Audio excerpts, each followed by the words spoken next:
When I first decided to write down my trauma, my intention was to keep it to myself, not show anyone.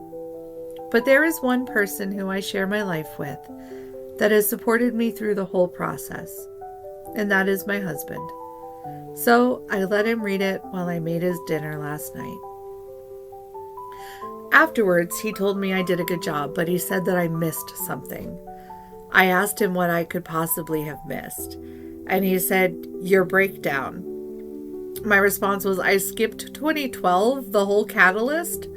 I laughed it off and went back to making his dinner. Last night, when I went to bed, I was praying.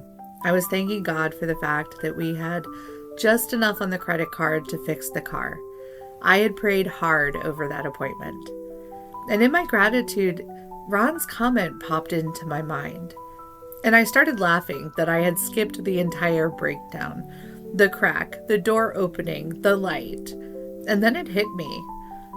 I have been writing about how I feel like I have healed my trauma, and that my mom was really the only one who could heal that hurt. I also said that 2012 was her cracking the facade I had built over 3 decades. Just like the vision of me standing in the darkness and the light exploding out of me, I had this vision of what I can only describe is God's hand of grace sweeping over my story as I wrote my trauma through my eyes now. In those 15 pages, which spanned my life, I started writing questions about my mom in the beginning. What was she feeling here? What was she thinking? How was she hurting? And then I stopped and thought, no, I'm going to go back and take notes about how I feel now, and then continued to write the story.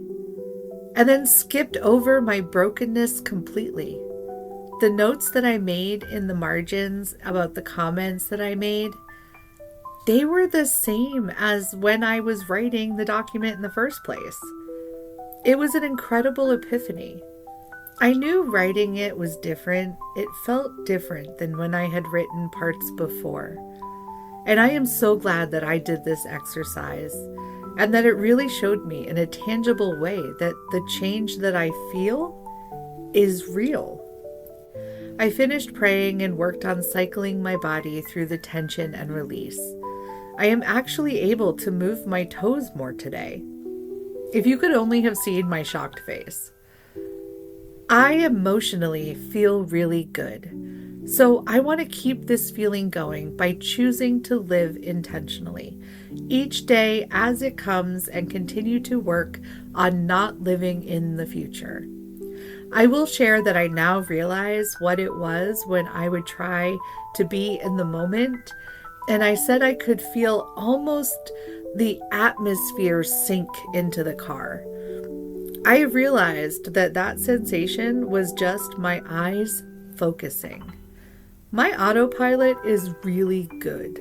I can drive, write, read, watch something, and not be there, but somewhere in my head and in the future.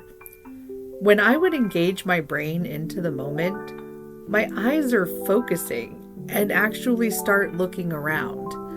That is why I have been closing the cabinets and shutting off the lights.